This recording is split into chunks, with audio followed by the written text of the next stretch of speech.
We're often on the lookout for those places that offer a little bit of everything, aren't we? A spot where nature and history kind of intertwine in a way that just sparks your curiosity. Exactly. That's precisely where we're headed today for a deep dive into the fascinating Kilen Woods State Park. Yeah, Kilen Woods, it's in Jackson County, Minnesota. Now, it's about 200 acres, which, might not sound huge, Right. but it packs in a surprisingly rich tapestry of natural landscapes and echoes of the past. Okay, so where exactly is it for people trying to picture it? You'll find it nestled about 9 miles northeast of Lakefield. It's right off County Highway 24 and maybe 12 miles northwest of Jackson. Gotcha. And the landscape itself. Picture this. Wooded hillsides, those classic sort of rolling grassy ravines, all tracing the path of the Des Moines River. Sounds really peaceful, like a breath of fresh air. It truly is. And what makes it so compelling, I think, is how these diverse landscapes are accessible. They've got this all-season trail system. Oh, nice. So you can really get out there. Totally. You can wander through like dry oak forests, then pop out into sunny river bottom meadows, find yourself in the cool shade of a floodplain forest, Oh. or even explore a brightly flowered oak savanna and prairie. It's a remarkable snapshot of Minnesota's ecological variety all in one place. Okay, let's really dig in then. Our goal today, our mission, if you will, is to uncover the story of Kilen Woods. We want to look at its sociological origins, the layers of human history etched into the land, and the vibrant natural life it supports. Yeah, figuring out what makes this place a compelling destination for anyone who loves to learn and explore. So where do we start? Geology. I think we have to. To really get the park as we see it today, we have to go way back. We're talking the last ice age. Okay. The dominant force sculpting this whole region was the Des Moines Lobe Glacier, just this colossal sheet of ice, like thousands of feet thick. It blanketed southern Minnesota, Iowa. Wow, thousands of feet thick. It's almost impossible to imagine that kind of power. It really is. So, as this immense force eventually retreated, Yeah. what happened? Yeah, what did it leave behind? As the glacier slowly melted and receded, it left its signature on the land. You see that in the gently rolling hills. The numerous shallow prairie lakes and the big wetlands that used to dot the area. Used to. Well, yeah, many of the smaller lakes and wetlands were eventually drained for agriculture. But the fundamental shape of the land, it still bears the mark of that glacial activity. And the specific type of glacial till left behind. That actually played a key role in shaping the unique ecosystems we find there now. Interesting. And the Des Moines River fits into this picture how it winds through this landscape, right? It does. Its journey starts further north up at Lake Chetek. And initially, it carves this pretty broad valley through the glacial drift. That mix of rock, sand, gravel left by the ice. Okay. But as it flows down into Jackson County, something kind of cool happens. The valley constricts. It gets much narrower, deeper, and significantly more wooded. Ah, and Kilen Woods is right there. Exactly. It's within this more dramatic, narrower river valley that Kilen Woods makes its home. Now, you mentioned something earlier, Coteau de Prairie. That sounds important. What is that? It is, yeah. It's a key piece. Back in the 1830s, this explorer, Joseph Nicolet, he documented this plateau of prairie heights. Okay. Think of it as this gradual rise in elevation, maybe several hundred feet above the surrounding plains. It offered these sweeping panoramic views across the landscape. And Kilen Woods is related. How? It sits right on the eastern edge of this Coteau de Prairie. It might seem subtle, but it's a pretty significant geographical feature. Significant. How so? Well, it basically dictates which way the water flows across the region. Oh, like a watershed divide. Precisely. Because Kilen Woods is on the eastern slope of this plateau, any water there, including the Des Moines River, eventually flows towards the Mississippi River and ultimately the Atlantic. Right. But just a few miles west, on the other side of the Coteau, the water flows towards the Missouri River and then down to the Gulf of Mexico. It's a fundamental continental divide. That's a really powerful geographical feature right there. Okay, so the land has this incredible deep geological history. Let's shift to the human story. Who were the first people experiencing this landscape? The earliest inhabitants we know of were the Dakota people, also known as the Sioux. For countless generations, literally thousands of years, they thrived here. Their lives were just deeply intertwined with this land. How so? What was their life like? Well, they were skilled hunters, pursuing bison, elk, waterfowl, and they had this extensive knowledge of the wild roots and herbs the prairie provided. Their connection to this specific place stretches way, way back. Thousands of years. It really makes you wonder about the marks they might have left. Are there any? That's a great point. Given their long history in the region and, the estimated time frame, it's actually quite plausible that the Dakota people were the creators of the Jeffers petroglyphs. Oh, the rock carvings. Exactly. Those ancient rock carvings are only about 30 miles north of Kilen Woods. They're believed to be maybe 6,000 years old. It's a really tangible link to that deep history. Wow, that's an incredible connection. So after the Dakota, who came next? Well, starting in the mid-1700s, you begin to see white adventurers, trappers, traders coming into the area, mostly drawn by the fur trade initially. Right. But it was really Joseph Nicolet's expedition, the same guy who described the Coteaux des Prairies in the 1830s, that gave us the first detailed scientific accounts and maps of southwestern Minnesota. His work provides this valuable snapshot just before major European settlement really kicked off. And that settlement wave, it really took off after the Treaty of Traverse-des-Sioux in 1851, didn't it? It absolutely did. That treaty was a huge turning point. It effectively opened up this whole hilly prairie country to settlement by pioneers. But it came at a cost. A huge cost. Tragically, it also led to the forced removal of the Dakota people from their ancestral lands onto a reservation along the Minnesota River, a really profound and difficult chapter in the region's history. Yeah, a period marked by just immense upheaval and loss. And the story doesn't end there, does it? I mean, the Dakota War of 1862, that hit this area too. It did, unfortunately. The conflict reached the Des Moines River Valley. Sadly, 20 settlers living along the river in Jackson County lost their lives. The fear and instability that followed actually led to a temporary abandonment of the valley by the remaining settlers. They just left. Wow. But they did come back. That shows incredible resilience. What was that resettlement period like? When the settlers returned, they really began reshaping the landscape in fundamental ways. That vast prairie wilderness was rapidly converted into farms. Small communities started developing. And railroads helped speed that up. Absolutely. The arrival of railroads accelerated everything, making transportation and trade much easier. But, life was incredibly tough. These early pioneers faced unbelievably harsh conditions. We're talking severe blizzards, devastating droughts, plagues of grasshoppers that would just devour their crops. Oh, man. Fierce windstorms. It was all part of their struggle just to survive out there. It's sobering to think about those hardships. Are there any physical reminders of that early pioneer life still visible in the park today? There are, subtle echoes if you know where to look. You can sometimes find the depressions where old homestead dugouts once stood.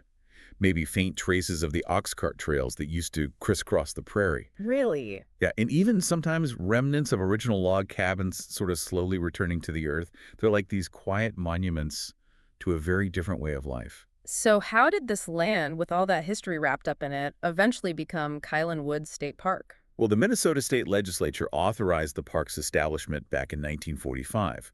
They recognized the area's natural beauty and its historical significance. And the name, Kilen Woods. It was officially named Kilen Woods State Park in honor of Agil Kelen. He owned the majority of the land that was ultimately purchased to create the park. So the name itself ties directly back to its founding. Okay, so we've traced the geology, the human history. Now let's dive into the natural world of Kilen Woods today. The flora and fauna.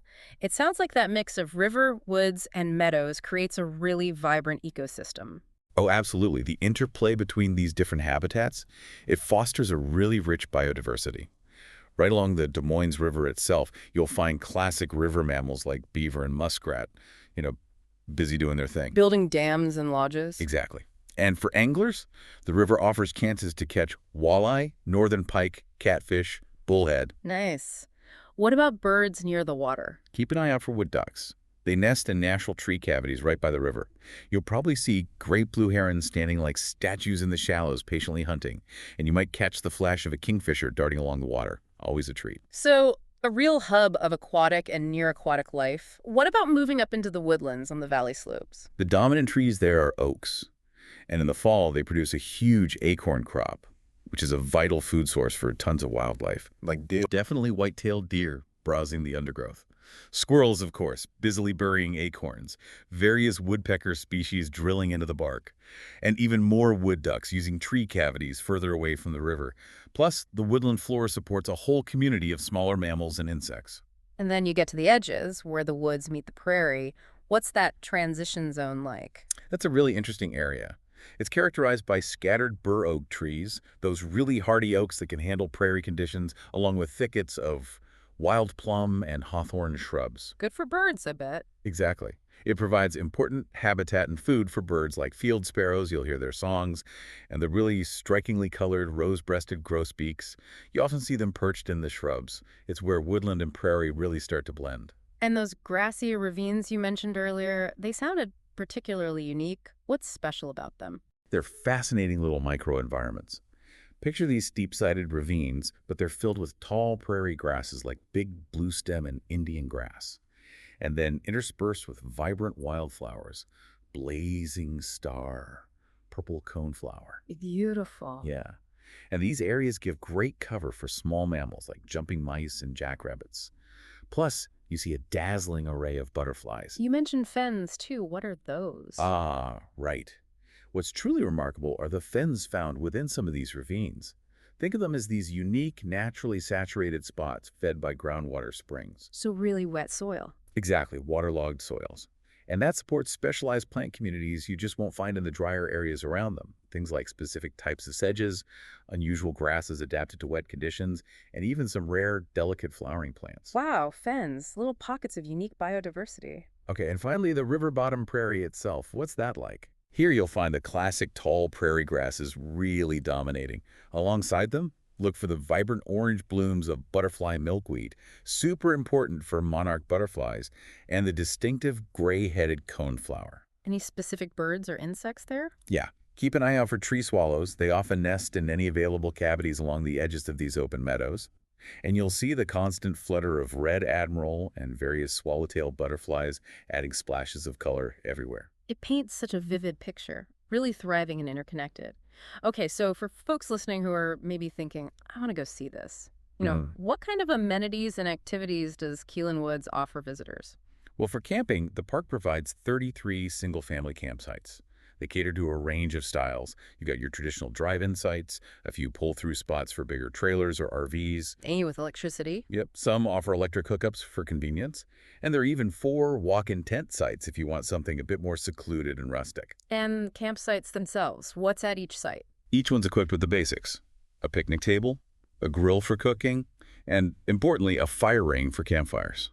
Sounds like a great setup for a getaway. What about other facilities in the campground area? For visitor comfort, they've got drinking water stations, clean vault toilets, and even shower facilities. There's also a designated picnic area with a sheltered pavilion, which is nice, plus a volleyball court and horseshoe pits for some fun. Can you buy firewood there? I know that's important now. Yes, absolutely. Firewood is available for purchase right in the park, which is highly recommended. Good. And beyond the campground, what activities can visitors get into? Oh, there's a wide array of options to connect with the environment. Yeah. The river itself invites fishing and canoeing, obviously. Hiking? Definitely. There are 5 miles of well-maintained hiking trails to explore all those diverse ecosystems we've been talking about. Wildlife viewing is a major draw, naturally. Picnicking and scenic spots is always popular. What else? You can play horseshoes, volleyball. Biking is allowed on park roads, but just remember, not on the actual trails, to protect them. Excellent bird watching opportunities, boating and kayaking on the river. The nature trails offer a more focused look at the ecology. Because it's relatively remote, it's fantastic for photography and even stargazing on clear nights. Can you swim in the river? Well, technically it's possible, but it's important for people to know it's not a designated or supervised swimming area. So swim at your own risk, basically. And in winter, the park transforms into a destination for various snow sports, like snowshoeing or cross-country skiing, presumably. You mentioned a couple of specific trails earlier that sound interesting. Yeah, the Rock Creek Trail is a really scenic option. It follows the Des Moines River for a good chunk of its way through the park, so you get lovely riverside views and lots of chances for spotting wildlife. And the Overlook. Right. For a truly panoramic perspective, there's a short hike up to the Dinosaur Ridge Overlook. It rewards you with these impressive vistas of the whole river valley from about 150 feet up. Dinosaur Ridge Overlook. That name definitely sticks with you. Okay, just as a practical reminder, any rules about using the trails? Yes, good point. To help preserve the trails and the ecosystems, motorized vehicles and horses aren't allowed on the hiking trails. Makes sense. And also, remember that you need a vehicle permit, either daily or annual, to enter any Minnesota state park. You can usually get those at the park entrance or online beforehand. And park hours. Right, the park is closed to the public overnight between 10 p.m. and 8 a.m., just standard procedure. Okay, good practical info. Now, any specific recommendations for visitors? Things to keep in mind to have a good time, but also protect the park. Absolutely. Yeah. Number one really is leave natural and historical things as you find them. Let others have that same sense of discovery. Right. Take only pictures, leave only footprints. Exactly. And about firewood, we mentioned buying it there. It's strongly recommended to buy it from the park manager. This helps prevent spreading invasive insects that can really devastate local trees. Good tip. What about dead wood on the ground? Leave it. Leave any dead wood you find lying on the forest floor. Right. It plays a vital role in the ecosystem, habitat, nutrients, all that.